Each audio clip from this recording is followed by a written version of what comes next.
welcome CEO of FII Institute, Richard Attias. Good morning, America. Good afternoon, Europe, Africa, Middle East, and good evening, Asia. And I should say, good night, Australia. So first of all, thank you. Thank you all for joining and welcome to this inaugural event of the FII Institute series. The Institute was created a few months ago by a royal decree from His Majesty King Salman of Saudi Arabia. I would like first to thank all the esteemed members of our Board of Trustees, of course, our Chairman, His Excellency Yasir Al-Rumayyan, Governor of the Public Investment Fund, who will join us very soon, and of course the leadership of the Kingdom of Saudi Arabia for their trust and continuous support. Welcome to our unique platform, which was built and specifically built for the FII Institute. Before we start, few rules of engagement for this event that we would like to have as interactive as possible, even if it's virtual. First of all, I hope that all of you and your family are doing well. So in addition of hearing from our panelists and great speakers, we want also to be hearing from you, our audience. You are more than 2,500 participants, representing and connected from 94 countries. So on the right side of your screen, you will find a panel with different tabs. Over the duration of the event, you will have the opportunity to engage through posting questions, polling, and suggesting calls to action. Because indeed, the FII Institute is before anything a platform for call to actions and for deliverables. This interaction will take place at different times during the event, and we will indicate to you whenever the time is right. So please don't worry about the tech side. Focus on the speakers, focus on the discussion, and we will guide you through the rest. Just few words about the FII Institute, which is more than a think tank. It's more than a do tank. We want to empower great minds to come with fantastic ideas and to have an exchange and act platforms. But we want also to be a curator of these ideas and the catalyst of great projects that the Institute will support, will potentially co-finance with other resources to become a game changer with an impact on humanity. We'll be acting on several pillars, but the best is to watch a short video presenting the FII Institute. Let's watch the video. What's the difference between a good idea and a game-changing innovation? The FII Institute is a new generation of foundation with a clear vision and mission to really create impact on humanity. The purpose is to enable a brighter future for humanity. Our vision is to empower the world's brightest minds to shape a brighter future for all and with all. Our mission is to curate and enable ideas to impact humanity sustainably. The FII Institute is changing old rules to aim higher, combining technological enablers with the best of the human spirit. The FII Institute is focusing its activities and actions in 4 key areas with maximum social impact: artificial intelligence, healthcare, robotics, and sustainability, orienting every activity towards the future. FII Institute, creating positive, sustainable impact on humanity. And now it's my great pleasure to welcome on stage, on this virtual stage, I should say, our chairman, His Excellency Yasir Al-Rumayyan, with his special guest, and thank you for being from Australia, the Honorable former Prime Minister of Australia, Mr. Kevin Rudd. The floor is yours, gentlemen.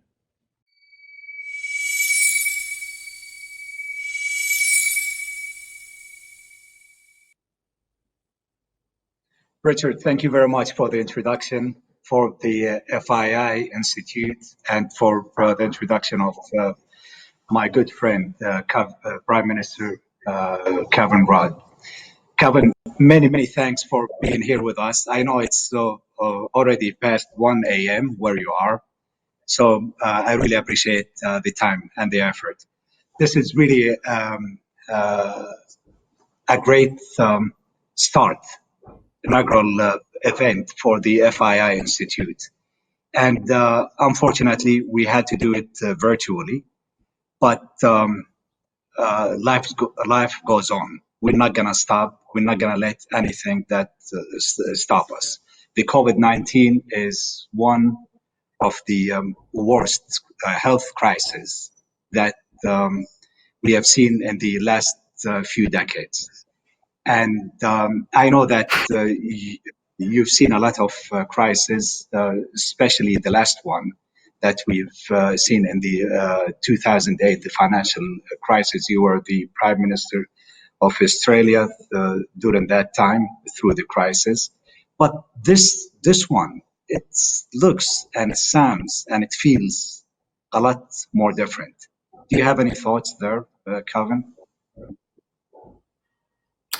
Well, thank you very much, Yasir, and to all of our friends in the kingdom and around the world, and to the FII Institute for bringing this event together. You're right, Yasir, there are similarities and there are differences. If we look at what happened back in 08, 09, 10, what began as a crisis in financial markets and individual financial institutions then became a general financial contagion, which then spread into the real economy. And then we ended up with double-digit unemployment. And this therefore required a two-pronged response back then. One, restabilizing financial institutions and financial governance, and then dealing with the demand-side crisis in the real economy through various ranges of monetary and fiscal policy stimulus. Now, this crisis, as you rightly pointed out, is quite different. It begins as a public health crisis. We war-gamed what could happen with pandemics for some decades, but I still think it's taken all of our breath away to see how it has manifested itself so rapidly and then mutated into an economic crisis, which we now see unfolding before our eyes. And the key challenge is to prevent it, if I can continue to use the medical terms, metastasizing into a financial crisis. And so the two arms that we're dealing with here at this stage are the core foundational question, which is deploying all of our collective wisdom across the G20 and elsewhere to get this pandemic under control by technology and by other medical technologies, including therapeutics and vaccines. And then secondly, the economic policy interventions to ensure that we deal with the crisis for corporates and for people losing their jobs and therefore their livelihoods. But the key other thing, and I'll finish on this point, Yasir, is to ensure that our financial governance institutions, led by the IMF, led by the Financial Stability Board under the G20, and led by the Basel Committee, are doing everything necessary to prevent this from fundamentally undermining confidence in financial markets. And so far on that latter question, they're doing a good job. The governments around the world reaction to this pandemic was a bit different, maybe a bit faster in some governments and a bit slower with other governments. How do you assess the performance of governments around the world? And I don't try to pick on one government or the other, but we've seen different reactions from different governments. How do you assess their reaction to this pandemic? Yeah, it's a good opportunity to win friends and make enemies all at once. Yeah, avoiding names is probably a good thing. An interesting point to make, Yasir, about governments at present and the G20 is this. One of the other differences between what happened back in 08-09 and what's happened now is that in 2008-9, geopolitics was much more stable. We had much more convivial relations between the United States and China. There were already some geopolitical tensions with Russia, but by and large, it was a relatively stable environment. And the geopolitics, however, of a decade or so later are quite radically different. And I think we all know what those differences are. So therefore, for example, our friends in the kingdom, you've had to wrestle with, as chair of the G20 right now, a whole complex set of geopolitics, which frankly, we did not have back then. And whereas we had a huge set of challenges dealing with financial implosions back then, I remember as Prime Minister working very closely with Hu Jintao, with President Bush, with President Obama, with Gordon Brown, with Chancellor Merkel, and with key leaders from 4 or 5 key G20 economies, working our way through each of the problems step by step. That's now harder in terms of the political relationships. But to go to your core question in terms of what sort of responses are working so far, the essential question here across the world has been this: as governments have moved into step in dealing with the public health crisis by various stages of border lockdown and then domestic lockdown of activity, for example, I think as you have in the kingdom at present, sensible, smart moves, and other countries are doing much the same. Announcing those measures has been quite critical simultaneously to have ready a set of policies which says to businesses and corporations, you can still hold on to your staff through various forms of continuing wage guarantee or subsidy from the government. If there's been too much of a gap in time between the announcement of lockdown of the society and therefore the economy, and the announcement by the government of decisions to provide wage subsidy, then guess what? Employers are going to do what employers are going to do, which is to sack hundreds of thousands of people. And so, therefore, the governments which I think have handled this most effectively so far have got this sequencing question right. That is, announcing their economic interventions simultaneously with their most draconian measures to, as it were, protect their society from the virus. That would be my general response to your question. No, thank you. I mean, as the co-founder of the G20, how do you think what is the role of the G20 countries to in shaping the future of humanity going forward post this crisis? Well, the G20 has many critics around the world. I'm not one of them. And I suppose that's partly because I'm a co-founder and I knew the crisis that occurred more than a decade ago when we had to scramble to create this thing. And full marks to then President George Bush, a Republican president, for pulling this together as a summit quite rapidly. But what's its advantage and how can it be deployed in the current circumstances? The G20, unlike the G7, represents 90% of the global economy. That is huge. The G7 is more like 40-45%. Number two, it has significant representation from every major region in the world. You have 2 or 3 from Latin America. You have 2 or 3 from East Asia. Apart from the Japanese, of course, you've got the South Koreans, the Indonesians, ourselves, and then, of course, India. Then, most critically, as you know, Yasir, we have 2 or 3 countries also from the Muslim world. Yourself in the kingdom, as well as Turkey, as well as Indonesia. And then, of course, we have the Europeans.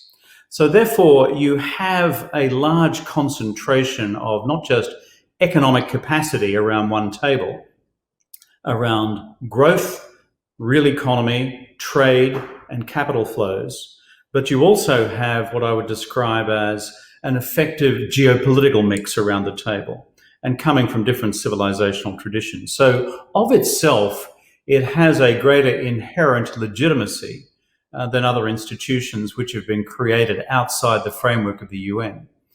So to go to the core of your question, where it's useful is, I think, at two levels. And here is a general point to start with, is that when the traditional institutions of global governance, maybe it's the UN, maybe it's the World Bank or the IMF, maybe it's the WTO or the UN Climate Change Conference, UNFCCC, when they reach a logjam and they can't have a breakthrough, my argument is you've got enough political capital around the table at the G20 that you can forge an agreement and then work that agreement into the rest of the multilateral system. It becomes a brokering house where I think core decisions to unblock the systems of global governance can happen. And specifically, let me conclude on this point.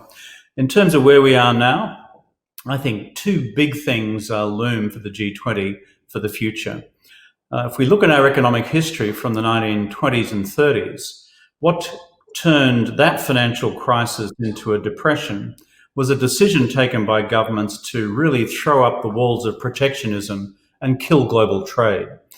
If that happens again this time, then we will look at the real risk of a depression.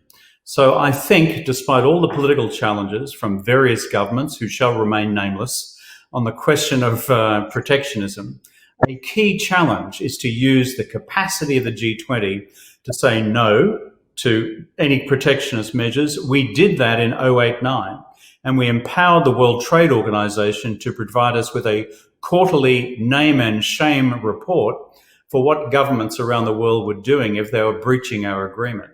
And the second thing is, and I'll finish on this, for poor countries where the full impact of the virus has not yet been felt, particularly across Africa, South Asia, and Latin America. The IMF has been quick to action in launching $1 trillion loan facility to try and forestall any defaults by sovereign governments on any outstanding loans they've got. That's important. But ensuring through the IMF and other institutional mechanisms that we are underpinning the financial stability and the economic stability of developing countries is critical, not just for them, but also for global economic recovery and the self-interest of everybody as well. I think they are two big missions. Climate, of course, and climate adjustment would be a third. Excellent. Thank you very much, Kevin. I think we're running out of time, but I really appreciate your presence here with us in the inaugural event of the FII Institute. Thank you very, very much. And now, thank you. And now I will introduce my co-board member of the FII Institute, Dr. Peter Diamandis. So thank you very much. Ladies and gentlemen, please welcome Founder and Executive Chairman, X Prize, and Foundation and Executive Founder, Singularity University, Peter Diamandis. Hello, good morning, good afternoon, good evening, everybody. It's a pleasure and honor to be here. Thank you, Your Excellency, for the welcome, and it's truly an honor to be a fellow board member of the FII Institute, particular with the mission that it has. So I'm going to be chairing a panel in a few moments with the title of Beyond the Crisis, Technology to the Rescue.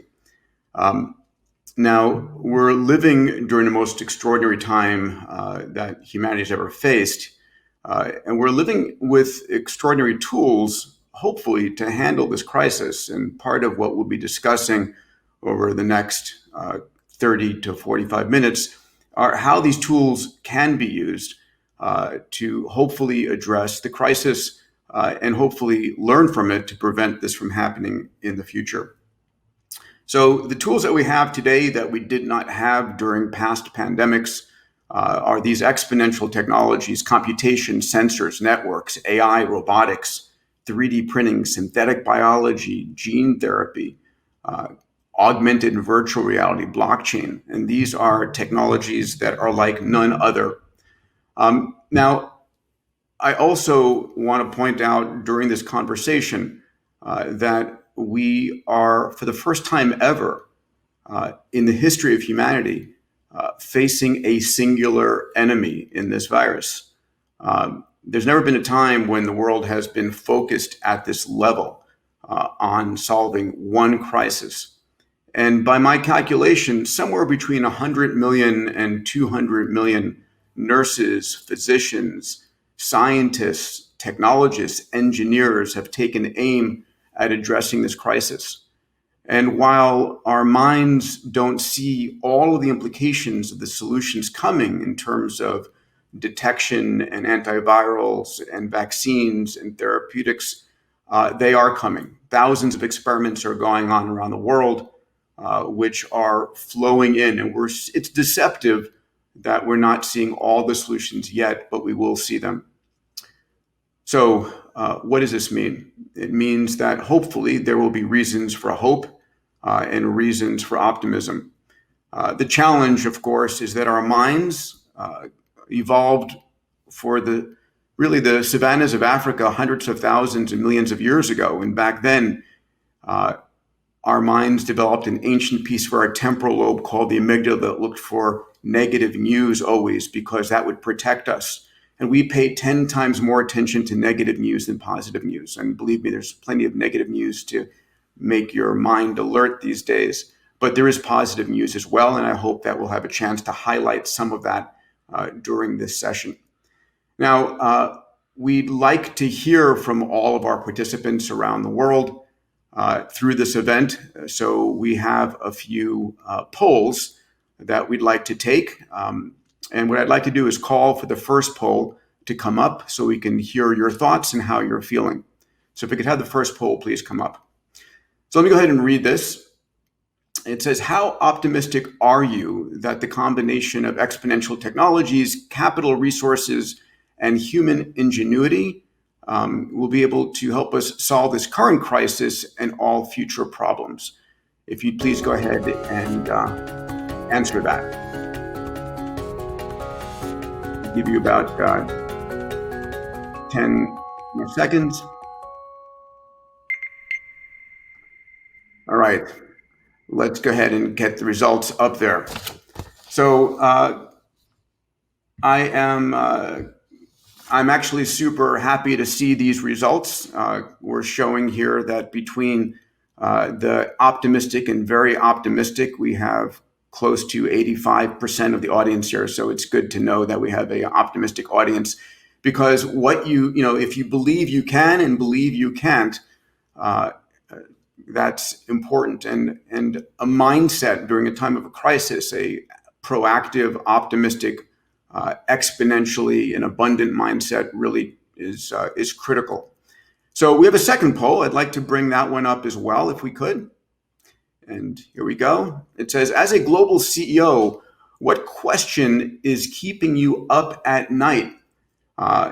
When will the economy reopen? How can my company help fight the virus? How do we turn the situation into an opportunity for growth? And what can I do to avoid job cuts or something else? What are you focused on these days? We'll give it 10, 15 seconds here. Please enter your vote.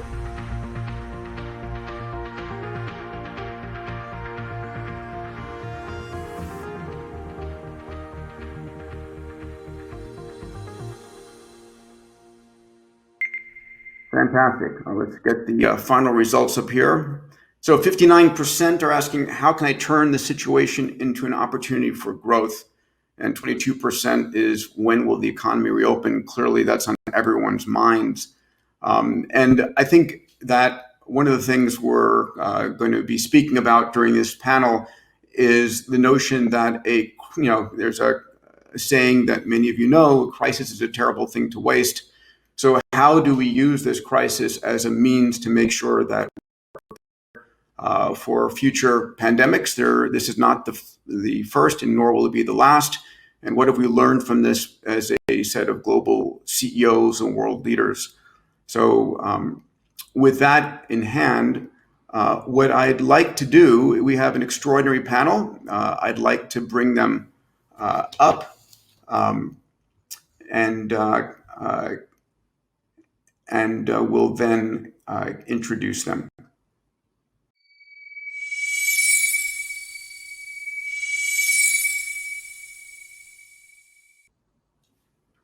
Welcome, Your Excellency. We have here with us today His Excellency Yasir Al-Rumayyan, Chairman of the FII, Governor of the Public Investment Fund, and we also have with us, we have on this panel here with us Tidjane, Thiam, Larry Fink. Welcome, gentlemen. It's a pleasure to have you here. Thank you. It's nice to be part of the panel. A pleasure. So there are a number of questions that I would like to ask, and it's a conversation that I think are important for us to have during this time. Your Excellency, I'll begin with you as the head of PIF. On the topic of investing, how are you thinking differently now about where you're investing, how much you're investing, the role of portfolio companies during this pandemic? What are your thoughts there, please? I mean, to start with, this is a health crisis. It's and the economic crisis is a result of this health crisis. So, and that's I think the dilemma, because in economic crisis, you know exactly what you're up against. But in here, the uncertainty that we have from the health crisis is a big challenge. So that's the first thing that is like alerting to us. But for the economy, I mean, if you look at the intervention of the government, especially the U.S. government and the rest of the governments from China, the UK, Saudi Arabia, most of the other G20 countries and the other countries, it was really unprecedented. Because if you want to compare what is happening right now from the government stimulus, the physical stimulus and the quantitative easing is really coming in big, and it came in early on. And I think the difference between this time and the 2008 crisis, financial crisis, was that we have determined what is the problem and we're trying to fix it. So we're going to fix the core of the problem rather than the results of it. And that's what is different from 2020 to 2008. Now, we have seen the global markets all over rebounded. I mean, it went down by like 27, 28%. And today, if you look at the S&P, it's down like 12 to 14%, which is something really great. But the only difference that I see in here is the bond market or the credit market is not reacting as the equity market, which is another alerting thing for us. So we're really not sure if this is the bottom of it or not. So that's the first thing. Now, going back to your questions that you put in the pool, most of the, I think 59% of the questions, when you said if this crisis is an opportunity, like 60% of people said, yes, we can use this crisis to make it an opportunity. So you don't want to waste a crisis from the opportunities. So for us, definitely we're looking into any opportunities. I mean, if you look at the different sectors like airlines, oil and gas, entertainment, they're all put on hold with the stoppage of the economy. So we think once the economy is opening up, I think we will see a lot of returns. I will conclude with this point. I think if you look at the progression of this pandemic, it's you have like three main things to look at: the short term, the medium term, and the long term. In the short term, I think the government's trying to flatten the curve. So we need to contain and control the infection. The medium term, we need to reopen the economies. And in the longer term, I think the impact is really great on societies and on economies and on the policies and the politics. Thank you, Your Excellency. Larry Fink, founder, chairman, CEO of BlackRock. It's an honor to have you here as well. Thank you for joining us this morning. Let's fast forward a year or two from now. And the question is,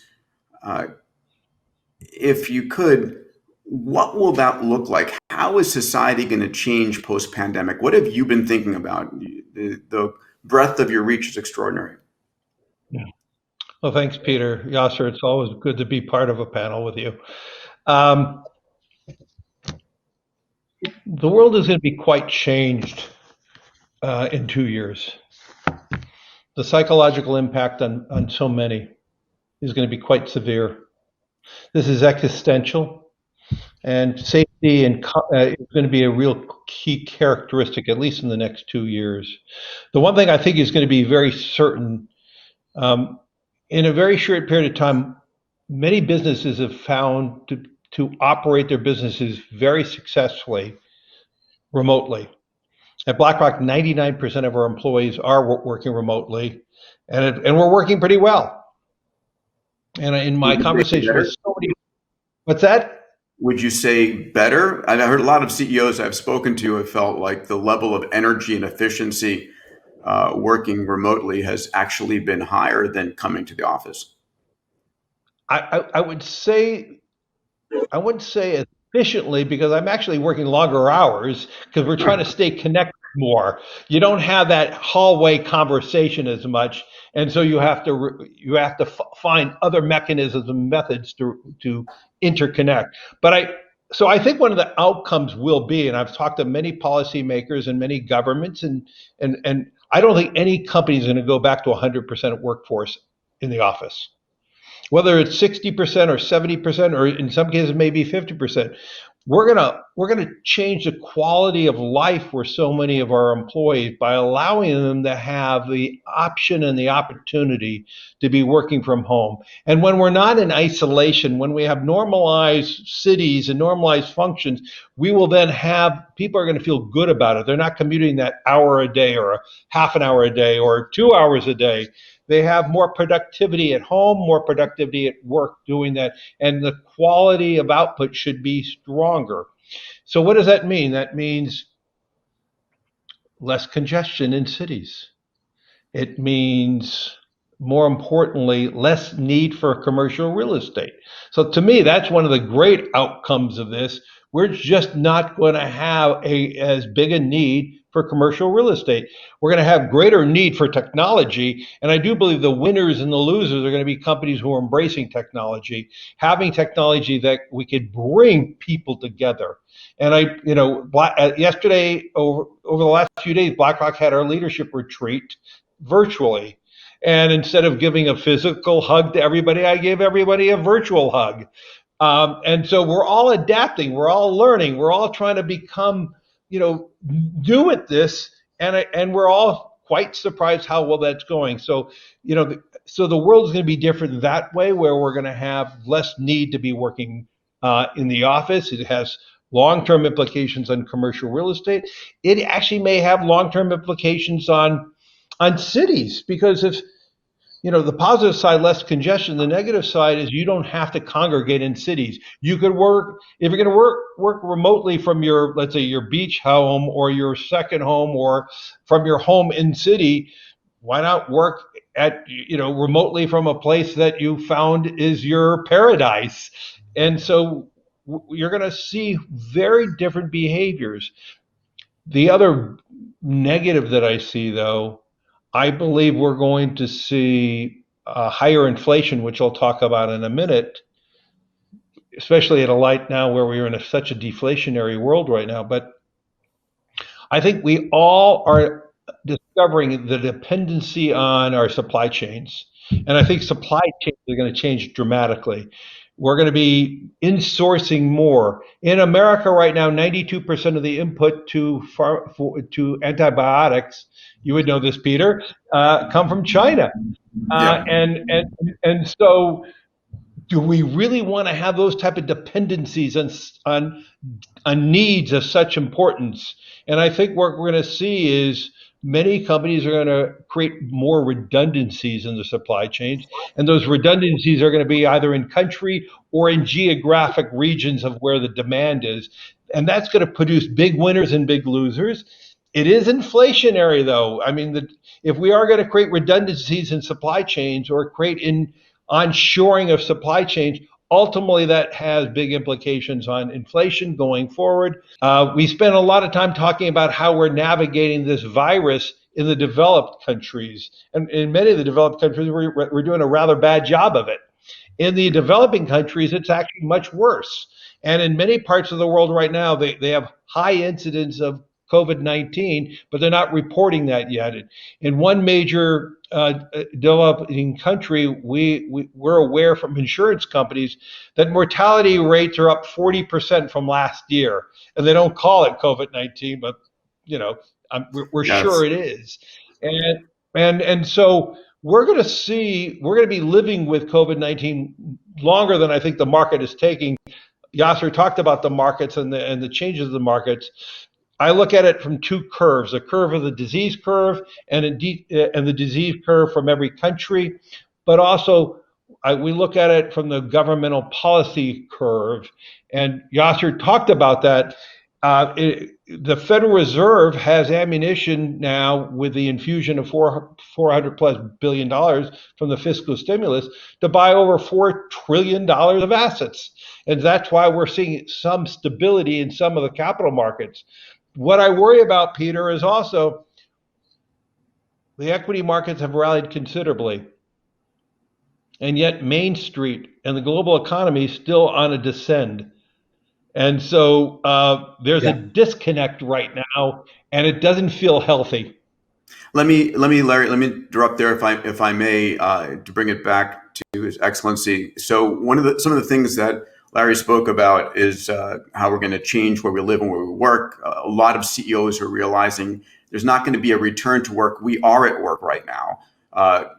Luckily, we're intersecting the connection of 5G and augmented and virtual reality and new generations of Wi-Fi that are enabling this distance learning. I'll also mention that besides global supply chain, one of the things that's happening is it's a global workforce, right? If I'm working with somebody a mile from here, a kilometer from here, over Slack and over Zoom, why do I care if they're on the other side of the planet if they're the most talented person on Slack or on Zoom? So all of a sudden, we've got more interconnected as a planet like that. But we are seeing onshoring. One of my companies, Kovacs, is onshoring vaccine development and testing. So this is going to be interesting dichotomy. Your Excellency, you oversee a broad range of investments across technologies that is extraordinary. Can you speak 1 second about your insights and your hope? I will ask if it's possible, a hope around how your technology investments might be helping to lessen the blow and make us more resilient in the future. Well, let's think about it this way.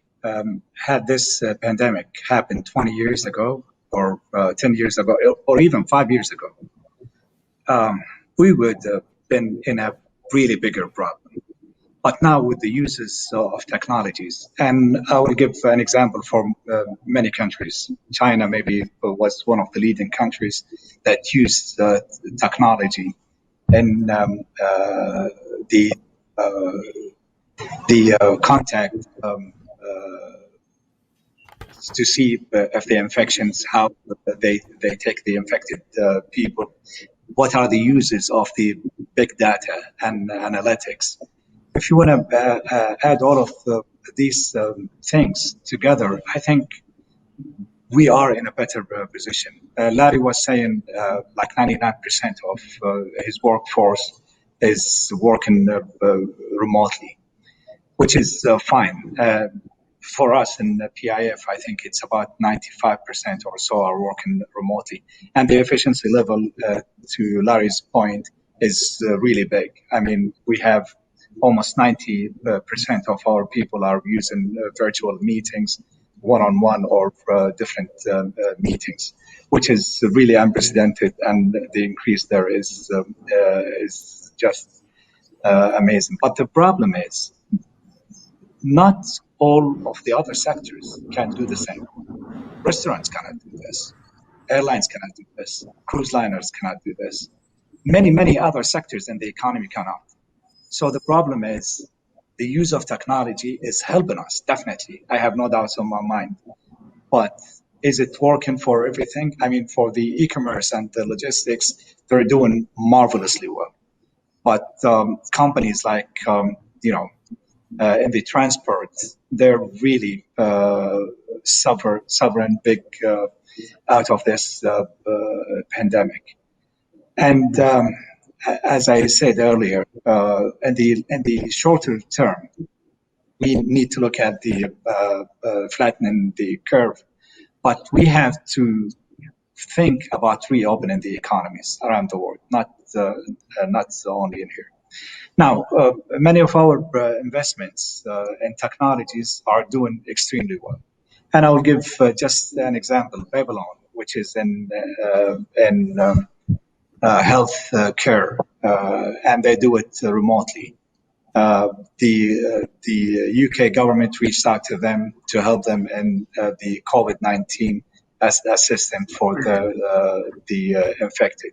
And they're doing extremely well.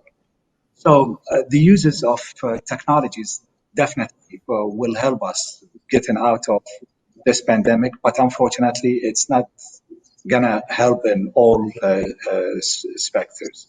So that's in a nutshell what I think about our investments. Thank you. Allow me to please welcome to our main stage here, Thiam. Tidjane, a pleasure to have you here, an honor to have you here. You serve as African Union Special Envoy on COVID-19, a tremendous responsibility during this time, and former minister and former CEO of Prudential and Credit Suisse.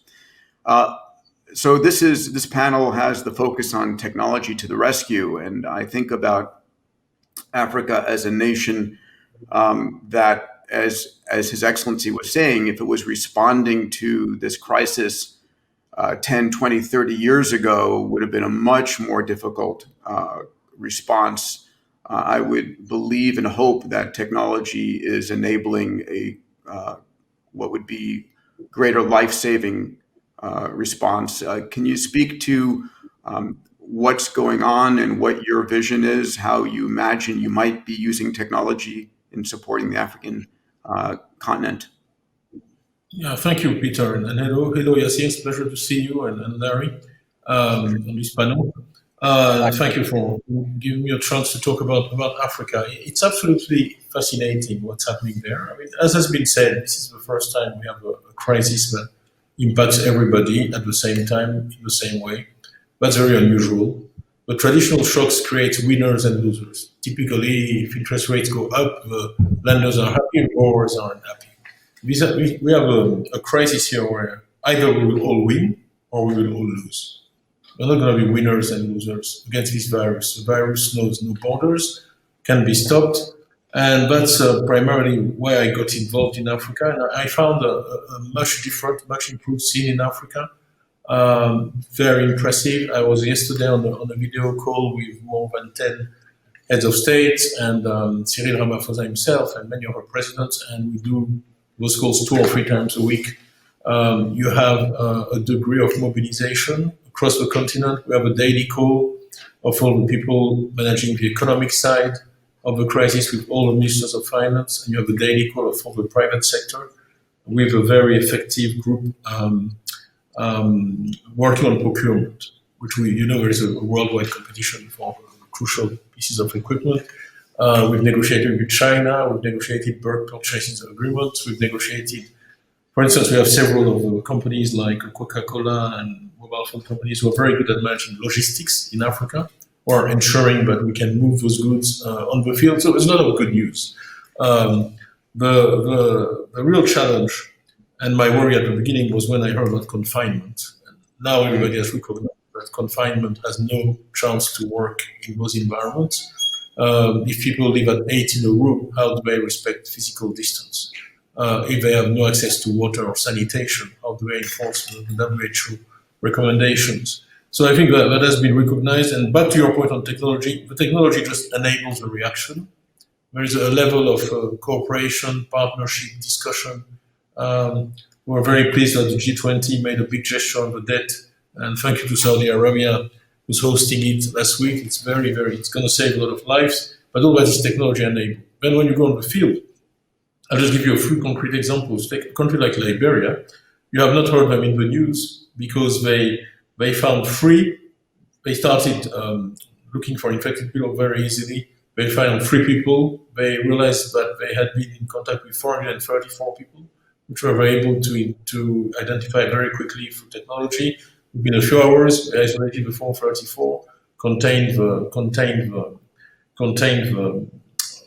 infection and the contagion. And what you're seeing is that we're all learning from other countries and from the experiences of other countries. It's vital to stop the diffusion of the virus in Africa because there is no hospital capacity to treat it. We've been buying ventilators, getting them there, testing equipment, but really, if it takes off, it will be a disaster because we have 1.8 bed per 1,000 inhabitants. And that's just, there is no capacity to treat them. Yeah.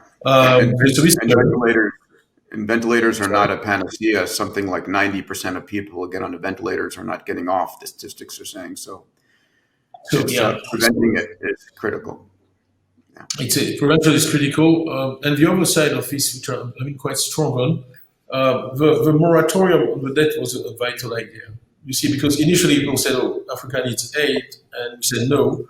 All those countries are paying huge amount of their debts every month. That's budgeted. The money is ready to go out. So if we stop those payments, we immediately put money in the coffers of the government that they can immediately spend. They don't have to disburse it through the World Bank or the IMF, etc. So that's been endorsed. It's a big oxygen balloon. You have now almost 50 African countries who've gotten something. Now the question is they need to use that well. And the other way we are using technology is to channel the money to the population and the target groups. About 80% of Africans have a mobile now. 80%, it's a lot, including in rural areas. And it's a good way to make sure, for instance, we convinced Kenya to waive the government fees on mobile money transfers so we can get the money to the beneficiaries in the sensitive areas without any risk of graft or any full transparency of the audit trail. And we're extending that in a number of countries. So it's a mixed picture. It's a big challenge. But the good news is that Africa has changed a lot, and the capability to address this is much stronger. One last comment, which really is the biggest worry right now, is food. Yes, I saw those reports. Yeah. Exactly. Because with the confinement, these people are on daily incomes. They have no income, so they cannot buy food. And really what we are working on, we had a big meeting yesterday on that, is really how can we get food again on the field without encouraging the spread of the illness. But on technology, like Yasir and Larry, I think some things. I think the handshakes is probably fatally damaged. It will struggle to come back. But the other revolutions are just accelerations of things that are underway. The video conferencing. I think the hotels will suffer. I think you will definitely see a shrinkage in the volume of travel because everybody has realized this is so convenient. And I think that he does the virtual hug. We haven't seen that. Yes. Tidjane, I thank you for joining us today, and I wish you the very best of luck with the mission that you have. It's critical, and I hope that technology is able to allow you to enable to do the mission that you've been given at a critical time. But thank you again for joining us. Your Excellency, I'd like to close this session with a question and comments to you, if I may. And I'd like to close, hopefully, on a sense of reasons for hope and optimism, which I think we all need. but we need to feel empowered. We need to feel hopeful. We need to be optimistic about our abilities to address this. And so, after the Great Plague, we had the Renaissance. Recently, after 2008, we had Uber, the creation of Uber, Airbnb, WhatsApp, Venmo, a multitude of companies that came out of this. Technology has a chance to give us a fighting chance and to enable people to work, hopefully get more food and such. I'm just curious how you think we can leverage technology to become more resilient as a people. And I also want to thank you again for chairing the FII, which is a forum where we can have these kinds of conversations. I mean, to answer your question, what we have in here today is basically the use of technology. A few years ago, you couldn't do this kind of virtual conference. We have like 2,000-3,000 people watching us, and we have people from different continents, from the Americas, from Europe, from the Middle East, Africa, Asia, Australia, all at the same time talking without an interruption. So I think the uses of technology would definitely help us in many sectors. But what I'm really pessimist about is the other sectors that cannot be replaced by technology. So, and I'm sure that with any big pandemic that we've seen over the decades and centuries, there is always a good opportunity will come out of it, just like what you said. So we're waiting to know what's going to be the next big thing or the biggest winner out of this.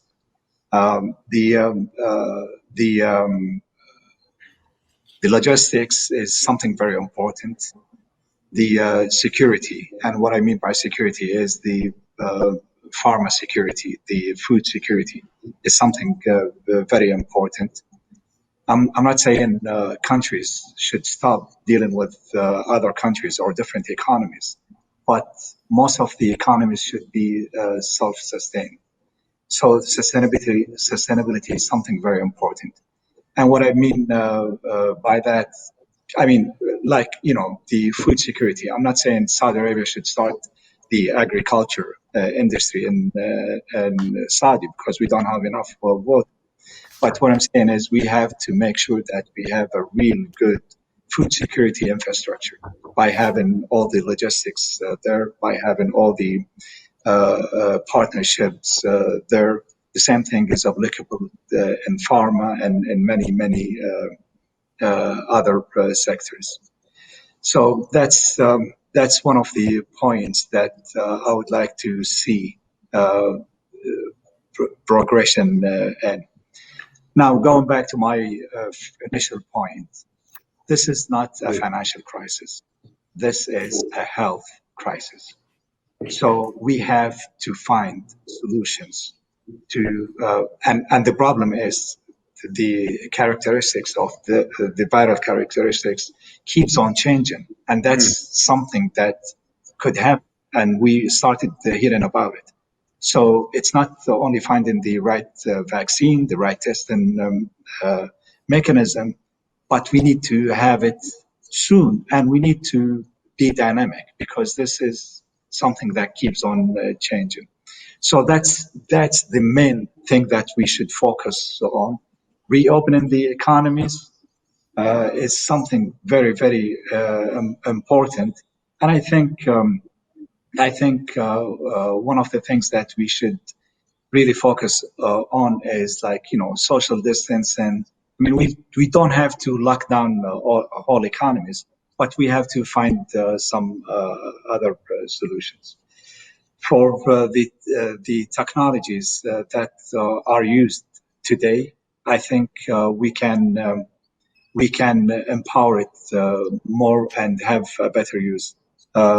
E-education, remote education is something was not on the agenda, and now all the kids are getting their learning at home for the K-12 and also universities. So all of these are positive consequences to the economy. But unfortunately, it's going to be making us, and that's the last thing that I want to see or to have, which is putting us all separate. We cannot have a handshake, cannot have dinners, we cannot have the social networking that we usually have. I mean, having people on video is something fine and good, but the side talks after the meetings, the lunches, the dinners, the breakfasts that we have with our partners and our associates is something very, very important. Being So I'm human. looking forward for. Yes, exactly. Your Excellency, thank you. I have the challenge of saying goodbye to this panel. I want to thank yourself, Your Excellency, Larry Fink, Thiam, for your time and your wisdom. And next, we're going to be hearing from 3 fellow FI Institute board members to get their perspectives on education, on health. And I thank you all. We could spend an entire day with each of you, but thank you for making your time available today. Thank you, Peter. Thank you.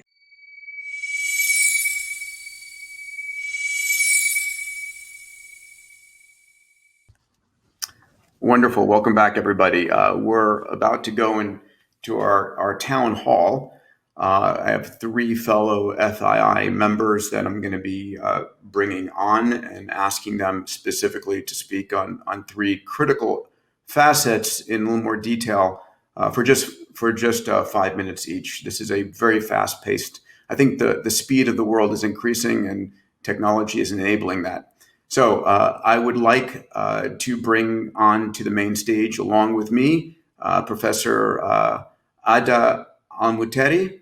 Adah, if you'd please join me. She is Professor, Co-Director, Center of Excellence in Nanomedicine and Engineering, not far from me at UCSD in San Diego. Adah, please join me.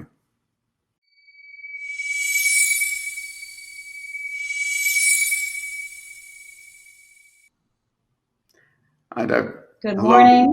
Good morning. I know you're in California. It's 9 a.m. here. Yes, it's good to see you. First of all, I love the work that you do and the scope of the work that you do. And as a fellow scientist and technologist, let's get your thoughts on dive in vaccines, healthcare systems. This is not the first or the last pandemic we're going to see. Are we ready for this one? What do we need to do to be ready for this one and for the next one? Your thoughts, please. Absolutely, we got caught off guard. The healthcare system is not ready, not prepared for these types of pandemics. Over the last 20 years, we've seen that we have more epidemics and more pandemics, and we expect to have more. This is going to be, it's not going to go away. In fact, it's going to get worse. And the reason for that is that we're such a connected world now. Outbreaks don't just stop in that rural village in Africa anymore. We got spared when there was an Ebola outbreak in Congo several years ago. It actually cost us in the United States, hospitals in the United States, $500,000 per patient to treat them. And then when there was a MERS outbreak, and when it got to South Korea, and the hospital sold there, I think it shut down the entire hospital. So it's very expensive to deal with these outbreaks, and our healthcare system needs to be revamped to deal with these pandemics. So we must invest more, and it has to be prudent emergency planning. And the last session we heard about the shared economy, right, that occurred. There should be some sort of shared economy approach to dealing with these pandemics and the overflow of patients at that specific time. Emergency contracts in place to ramp up production of equipment necessary to deal with these pandemics. And I would also say investing in understanding the immune system, because this is something that I've seen over and over and over, so many diseases stem from inflammation. Inflammation comes from your own immune system. So it's not just for infectious disease and dealing with pandemics, it's also for dealing with so many other diseases. And it's a shame that we don't.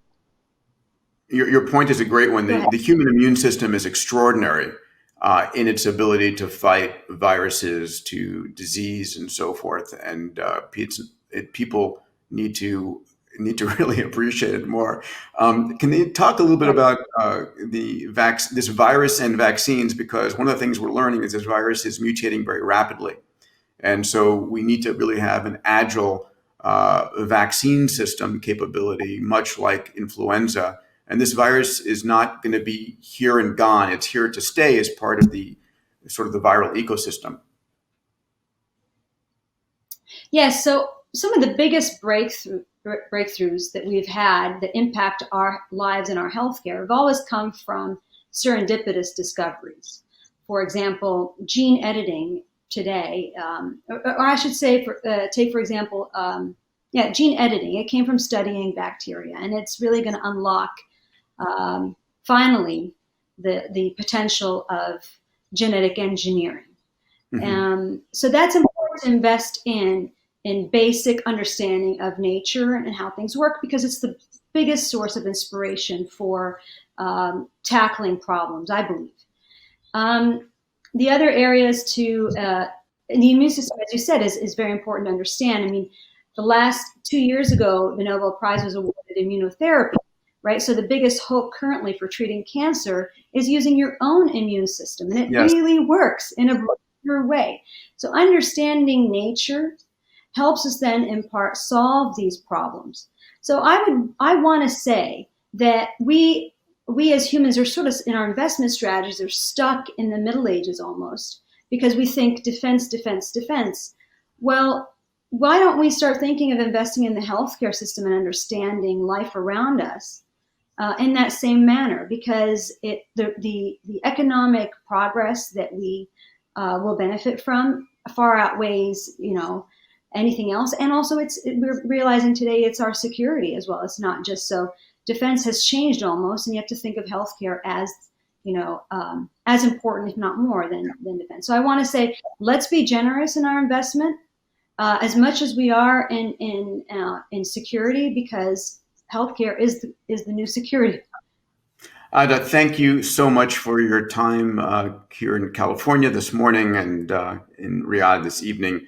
It's a shame I have to cut everybody off so quickly, but thank you for joining us today. My pleasure. Thank you. With that, it's my pleasure next to bring to the stage Her Royal Highness Princess Reema Bint Bandar Al Saud. Princess Reema, please join us.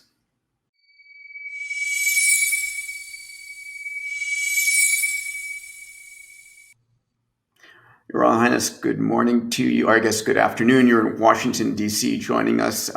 Just for everybody, I'm sure everybody does know you. You are the Saudi ambassador to the United States, and you're chairwoman for the Special Olympics in Saudi. And thank you for joining us today. Not all. Thank you, Peter. And good morning, afternoon, and evening to everybody listening. Yeah. So one of the things that I think I'd love you to address, because it's very important, as you serve as the chairwoman to the Special Olympics in Saudi and the Kingdom, this cannot be easy for people of special needs. Everybody who has had their health and has had, their normal support system is still massively challenged. How do you think about this? How can you help us understand or appreciate the challenges they have?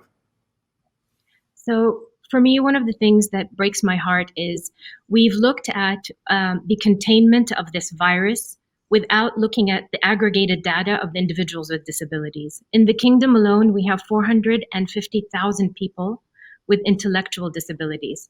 And when you consider that individual, you also have to consider 2 more people in that family unit that help to take care of that individual. Typically, these individuals have issues with low general difficulties with the simple tasks, and also obstructive access to, I'd say, healthcare facilities and dedicated facilities. In the world, there's 550 million people with disabilities, and they have a full age range from youth to the elderly. And when we consider them, you have to really understand the people in this room. If we have somebody with a disability in our family, we're privileged because we have the ability to take care of them. The majority of individuals with disabilities live in family situations of 8 or more, and they do not have the physical access to care. And also, we talk about technology. They don't have access to the technology that we would have to support our children. And it pains me as a mother to know that another mother could not give her child what I know I could give my own. So I think my ask would be, how do we disaggregate the data to focus on these individuals and create the support networks that would actually impact them directly? I'm thinking about technology. A lot of your other speakers, and we focus a lot in FI about technology and the solutions it could provide. It's wonderful to think that we could send groceries to a home that has a child with a disability or an adult with a disability. And I'm very focused on the intellectual here. But if that product involves cooking, what is our expectation of this individual? How could we actually take that next step and say, who is this person? What do they need? How do they need it? When my son was about 4 weeks old, he was hospitalized for a breathing condition. And when we left the hospital, he was given a monitor that we would plug into the wall. And for about 8 months, my child lived with this monitor, and everywhere we went, we carried it with us.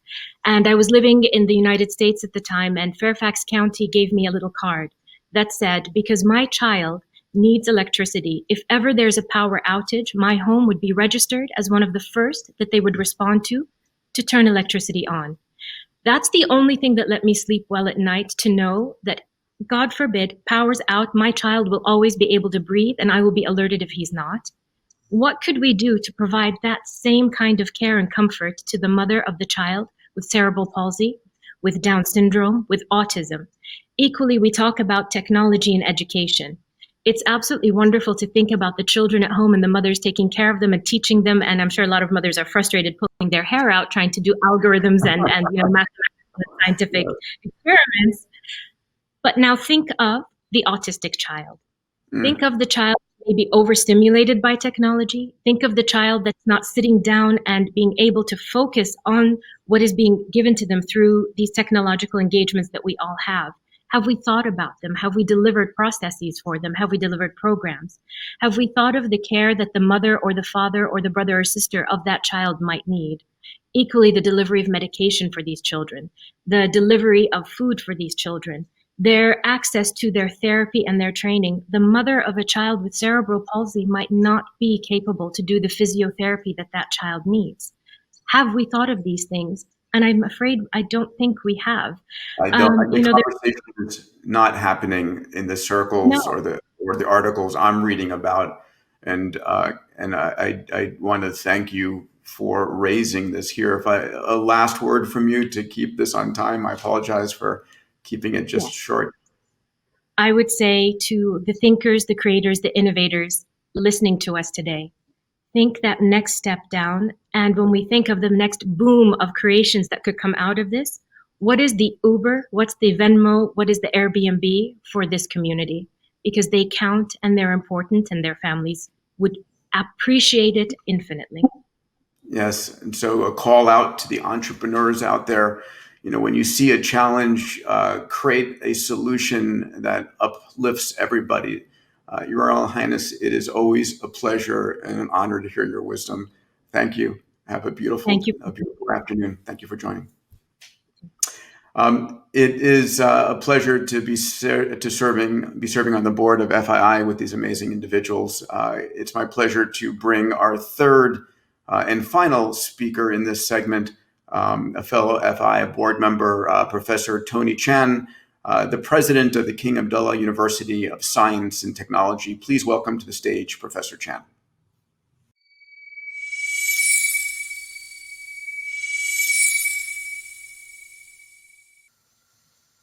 Professor Chan, good evening to you. It's a pleasure to have you here. I'm looking forward to go beyond the virtual hug and to seeing you soon, I hope, my friend. Assalamu alaikum. Good evening. Yes. Alaikum assalam. Yes. I ask you a question. How is education going to change in this next year and in this next decade? We're seeing it change at the K through 12, but the university level as well.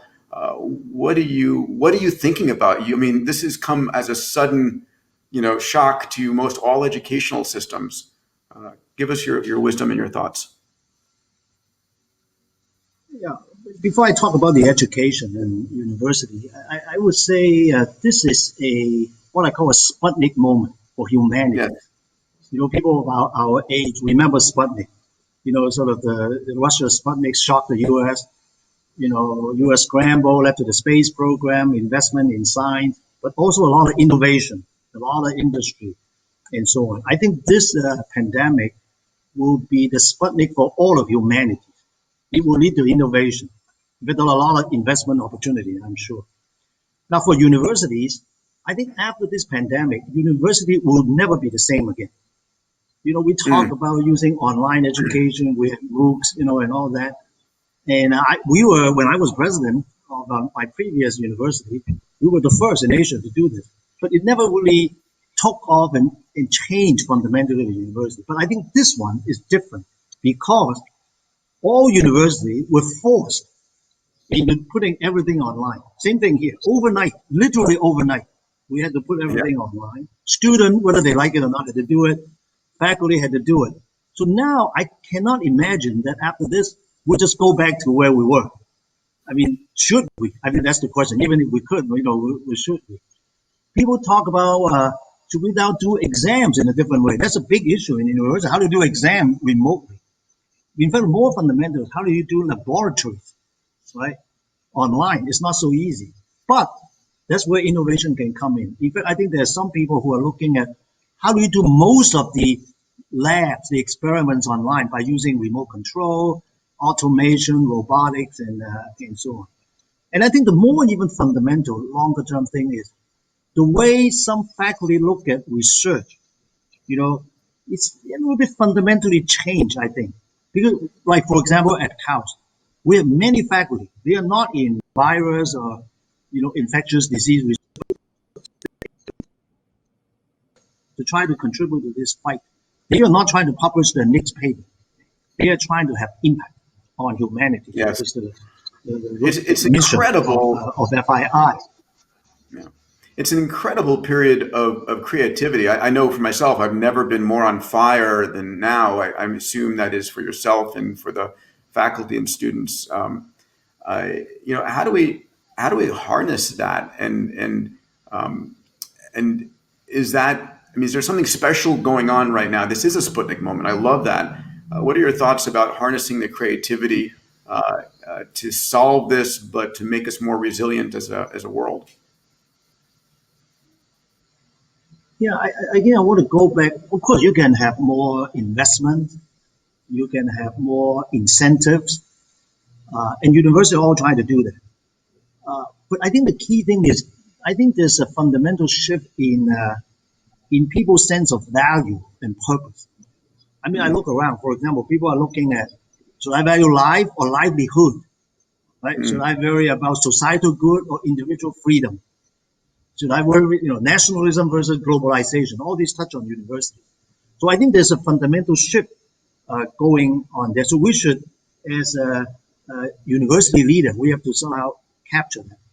Now, being more, practical, I think we need to have some resources directed in the right way with the right incentive. For example, I would say in the investment sector, when people try to pick, investment, they have to incentivize the talent, the brain to be focused on this area, which may not pay off financially immediately, right? So the profit motive by itself is not enough.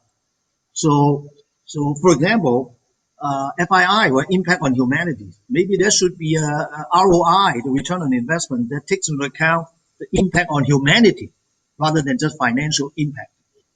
I think we need to have a program that are organized. Yeah. I love that idea. That I think is what we have to do. You cannot force people. At university, university, president just served the fact, we're not. Well, Professor Chan, I wish you the best of luck with this. And to create something extraordinary. I'm sorry for having to cut off our short 5 minutes, but thank you for joining us. And with that, my responsibilities come to an end. It's a pleasure to give the stage back to the CEO of FII, Richard Attias. Thank you all for joining us this morning. Richard, back to you, my friend.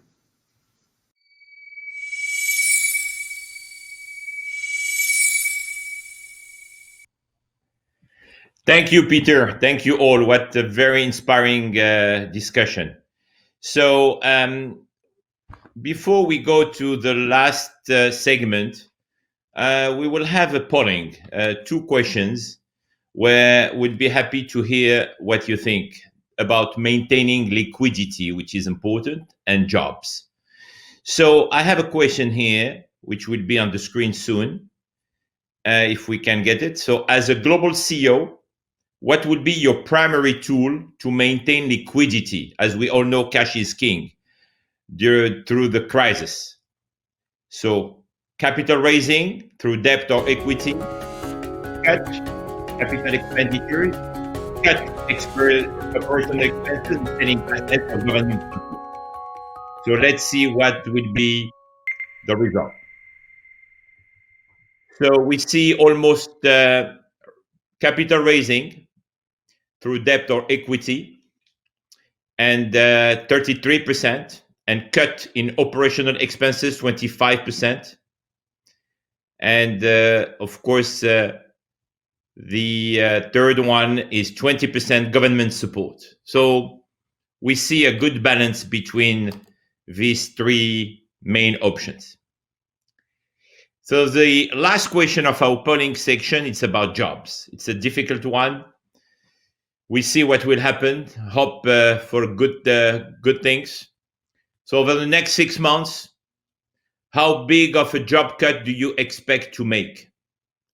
No cuts, 25%, 50%, 75%, 100%.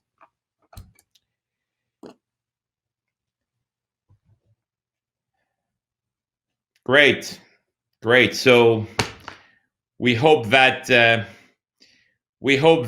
no cuts will happen, but at least we see that it will be between 0 and 25% of cuts. So thank you for collaborating to these polling sections. As you know, the FII Institute is all about future solutions, as we said, and actions, and scaling innovations that can create a positive impact on humanity.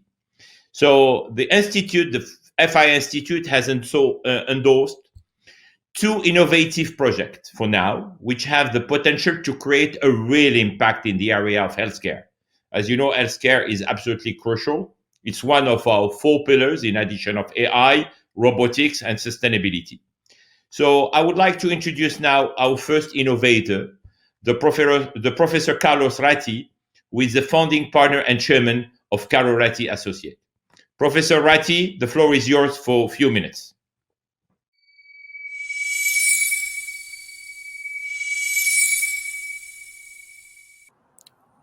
Thank you, Richard. Thank you very much. So great to be with all of you right now. I want to tell you about a small project we've been working on over the past 4 weeks. And, we started from a question. It's a question that somehow was echoed also this morning, also today in by different people. It's about, how to learn from the crisis. Rahm Emanuel used to say, never let a crisis go to waste. And so how can we actually use the crisis as a moment when everything changes around ourselves in order to rethink what we do, to do it better, and also to contribute with our skills to the crisis. So with our skills from architecture, design, innovation, and so on, we put together a team around 4 weeks ago. And we started looking at a key issue today, which is about ICUs, intensive care units. Actually, if you look at the first slide, I think it's coming up right now. And, today the way you do it, we've been looking at a lot of makeshift hospitals, tent hospitals. But the problem there is that you don't create safe conditions for healthcare professionals for doctors and nurses working there. Also, the other problem is that even at 10 hospital, it's not easy to move from one city to another one. At the moment, for instance, I'm in the US, in New York, we got too much capacity in terms of ICUs, but in other cities, we actually need to build that capacity. It's not that easy to move things around. And so we thought about what about using an infrastructure which is already ubiquitous, and it's a global, it's part of the global logistics infrastructure, which is shipping containers, to create shipping containers with negative pressure, which means they do biocontainment, the virus cannot get out. And so we get very quickly an ICU that can be deployed in a city and then in another city. So there's a few images here you can see. So basically, the virus spreads, we need to build up ICU capacity.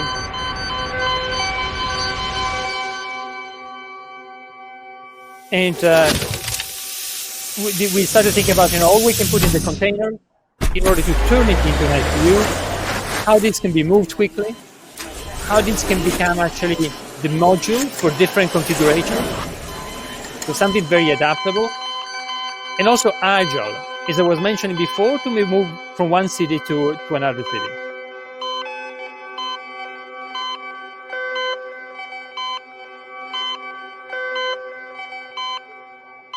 So we just started 4 weeks ago. We decided we're going to do all of this in a way that's open source, so everybody can actually access the drawings, non-profit, of course. And so we started sharing it. The community grew very fast. In a couple of weeks, we had around 100 people globally helping with this.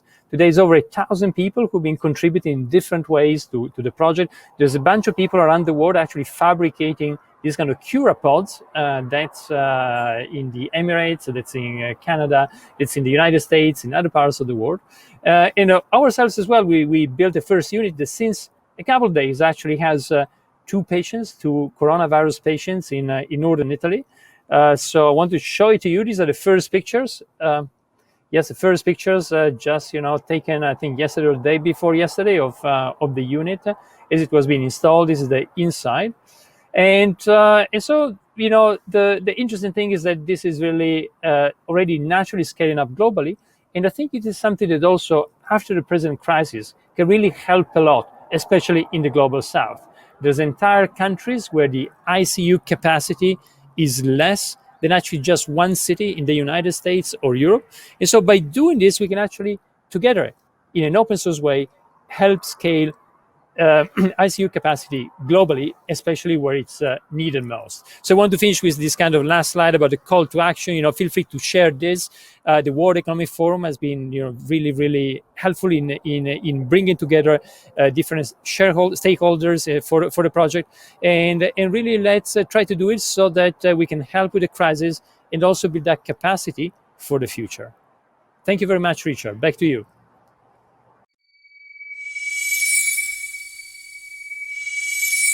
Thank you, Carlo. Thank you very much. And let's introduce now our second innovator, the Professor John Davies, who is Professor and Associate Director, Graduate Programs, University of Toronto, who will present to you a fantastic innovation. So, John, the floor is yours.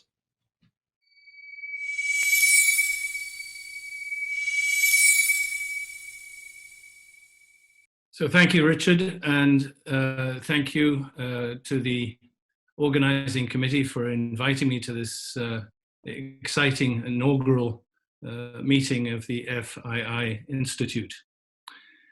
We've just from the previous speaker heard a lot about the very real need for ICUs, or intensive care units. But I want to take you inside the intensive care unit and talk about something which is very important with regard to the patient. And the reason is that in this time, irrespective of where you're living, 40% of patients who are on ventilators in ICUs die of an acute lung injury, which is called acute respiratory distress syndrome, or ARDS. ARDS is an inflammatory storm. It essentially knocks out the immune system of the recipient. They can't recover, and they succumb to the injury. This is what kills people with COVID-19 in ICUs, just as it kills other people in ICUs around the world. And until recently, there was no treatment or cure for this devastating disease. But recently, information has emerged that a very special type of stem cell is capable of rescuing people from this inflammatory storm in the lungs.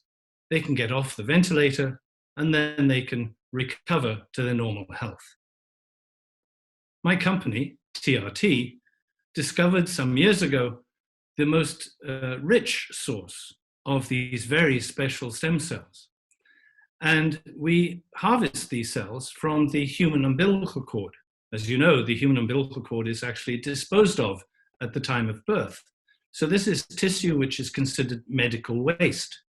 So not only do we have an abundant source of these cells, but they are non-controversial because they're coming from medical waste.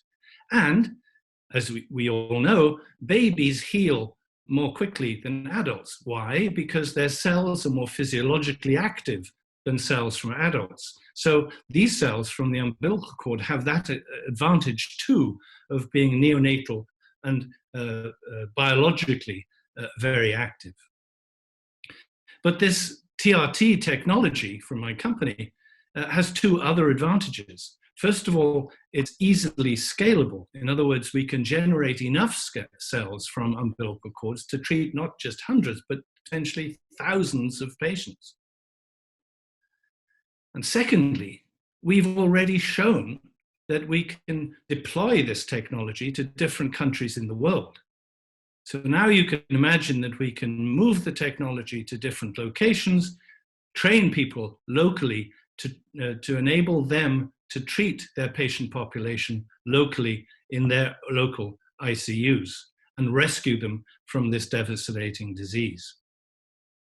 So what we need to do is to find partners, global partners, to enable us to make these distribution of our technology, but particularly also some financial support so we can support a first clinical study to get these cells into COVID-19 patients. Speeding up that clinical study will be very important because not only will we be able to demonstrate the efficacy of this technology, but we'll be also able to upgrade our R&D efforts and allow us to generate opportunities to get these cells into other areas of modern medicine. So this stem cell technology represents an exciting and visionary opportunity, which is at the leading edge of 21st century cell therapy-based medicine. And this has a potential to have a profound benefit to world health and to humanity. Thank you very much for your attention. Back to you, Richard.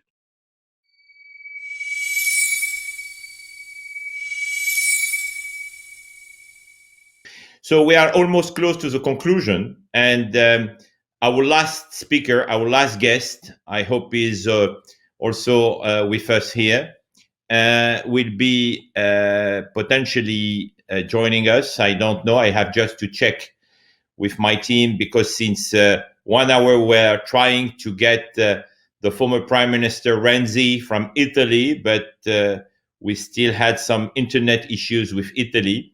So I am afraid Matteo Renzi is not able to join for now. So let's have a final polling questions in the meantime. So let's end with a positive and optimistic note. So let's have the last question, which is about if something positive comes out of the crisis, which of the below has the greatest potential to impact humanity? Reinvention of our healthcare system, rapid digitization and technological innovation, and you can definitely look at the other answers, and let's get the answer. Oui, je le veux.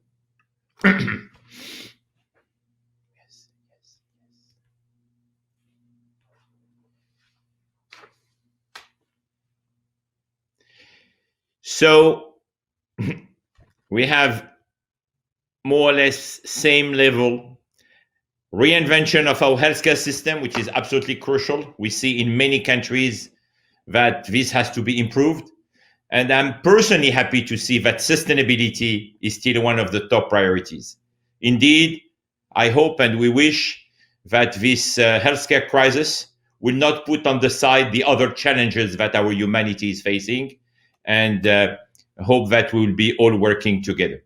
So now it's my pleasure to welcome our board member, my dear friend, the Prime Minister, Matteo Renzi. So Matteo, are you with us finally? Were you able? Oh, yeah. Fantastic. Yeah, fantastic. Finally. Thank you. A long fight, but I'm ready. Thank you so much, Richard. Thank you so much. Thank you, Prime Minister. So how Italy is doing, Prime Minister, first of all, how are you doing? How Italy is doing? Oh, Italy, of course, had a lot of problem, particularly in the first part of coronavirus spread. And now the situation is a little better. It's, I think, everyone understand finally that problem wasn't only an Italian problem, but a global problem. And more or less the numbers in Italy are the same in Spain and in France. The real challenge today is not only reinvent the new economy, robotics, relation between artificial intelligence and digital technology, but also facing in this year of a new normalities year, because we have virus will be present for maybe 12 months, 18 months, we don't know, before the vaccination, and at the same time start today to create a new world. And that is a problem for relation between Italy and Europe, between Italy and the new generation, between the new gap, not only north and south in Italy, but not only establishment and people, but also the gap between the people with a traditional job and the people with a new job. So it's a very complicated time. I joke because, I came from Florence. I'm in Florence now in lockdown as with my family. And I think it's the same situation after the plague of 1348. After Christ, because after the plague, a lot of people believed in the past, oh, this is the end of the world. Really, after the plague of 1348, really, Italy and Florence create a renaissance. My wish is for Italy and for the rest of the world, this coronavirus, new plague, should be the occasion, the opportunity to create a new renaissance, a new vision, a new horizon for the future of the world. And that is not easy, but it's a great and challenging occasion.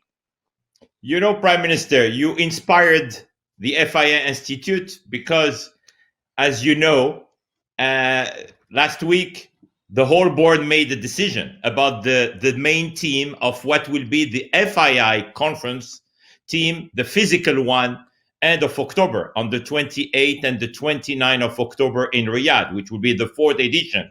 So you are giving me the opportunity to share in almost exclusivity with our participant the 2020 theme of the FII, which will be the Neo-Renaissance, precisely. Yeah, Neo. And we discussed about Neo and New. I think there is not copyright for Renaissance. The real challenge is try to have the same attention, because Renaissance in Florence was a unique combination of finance and culture, identity and manufacturing. I think that is the priority for the world of tomorrow, also because Renaissance, Neo-Renaissance, will be particularly important after this geopolitical revolution. Richard, please think about what could happen in China, in USA, in Europe. Today, in this moment, there is a very important European Council. So I believe the world after coronavirus will be exciting. precisely, Prime Minister, what type of multilateralism will emerge post-crisis, and what role can the G20 play in shaping a better future for humanity, Prime Minister? But I believe G20 today is the best place to try to give an answer. Of course, virus show, in my opinion, all the limits of the vision of sovereignism and populism, because virus don't respect the frontiers, the borders, and everyone is totally connected to others. So now we see how it is important to have a geopolitical strategy and a multilateral leadership. But frankly speaking, my friend, I think United Nations is not in condition to play that role, because it's very complicated. Unfortunately, I believe in the United Nations historical role, but today is not the place. At the same time, G7 is little to give answer in this new world. So I believe G20 is the right format. And I think for Saudi Arabia and for the host of this G20 in November of this year will be an unbelievable opportunity, because we need a global strategy. When I was prime minister, I remember how many times President Obama told us, oh, it's important to fight against pandemic. It's important to be afraid about the risk of Ebola. And I remember I discussed with some colleagues of G7 and G20, oh, maybe Barack is too much worried for pandemic. Really, now we understand that strategy was correct. And an effort of all the nation in 2014, 2015, maybe saved from the first pandemic. Of course, coronavirus is different, COVID is different from Ebola, but I think it's important. And my opinion is that in November, we will have an unbelievable new world. Okay, I cannot speak about the geopolitics, but G20 will arrive exactly after the election in USA, because it will be in November 22nd, 23rd. So 3 weeks after the election for the race for White House. Europe in this period is really in trouble, because finally Europe understood the importance of change. And in the last 4 weeks, Europe last 4 years. This is very important. Finally, maybe Europe understand the importance of this change. And I believe the leadership of TSA could play a very interesting role, not only for economy, because of course this year will be a year of recession. Of course, this is clear, but to write the new page of future. For example, artificial intelligence and healthcare are the keys for the future. Not only to fight against pandemic, because of course we discuss a lot about apps to track the people, but with artificial intelligence, everything is possible today. This is a reality. Please thinking about robotics. If we invest finally in robotics, prevent a lot of problems linked to pandemic, but in general, to create a new economic world, robotics should be a very important asset. So in my view, my dream is that G20 have to be very important, not only for economy. Of course, G20 is the house of economy, is the place of discussion for economy, but also to give a vision who could combine together culture, identity, innovation, and of course, economy. This is my wish for G20 in Riyadh. Combine all together, and for that, neo-Renaissance is the key, is the pillar. Thank you, Prime Minister. Thank you very much. I'm looking forward to see you again very soon. I hope that we'll be able to visit Italy this summer, and definitely to host you in Riyadh end of October for the neo-Renaissance. Thank you for joining us. Grazie. Merci, Richard. Thank you so much. Thank you, Prime Minister. Thank you. So I think we are almost at the end of our session. I would like just to remind you, please, all of you, all the participants, don't forget to do recommendations for the future. Would like your input, your recommendation in the box of the right of your screens that you can activate or below the screen. Enter as many recommendations as you want. The FII Institute would be delighted to look at all of them and potentially to contact them in case we want to implement some of them in partnership with you. Just another message about the post-event. You need to know that we are recording all these sessions and you can be accessed inside the hemicycle for a week or so, and then everything will be moved to the library in case you want to watch again or to invite some of your colleagues to watch again. They will just have to contact us and we will send them a link. Please, you will find also, all of you, the findings and the outcomes from the event in the next 24 to 48 hours. And I would like now to thank you, to wish that you and your family stay safe, be well. And please, I would like also to tell to my Muslim friends, to our brothers and sisters, a Ramadan Kareem. Thank you for watching, and we hope to see you again very soon for the next FII Institute series. Thank you all.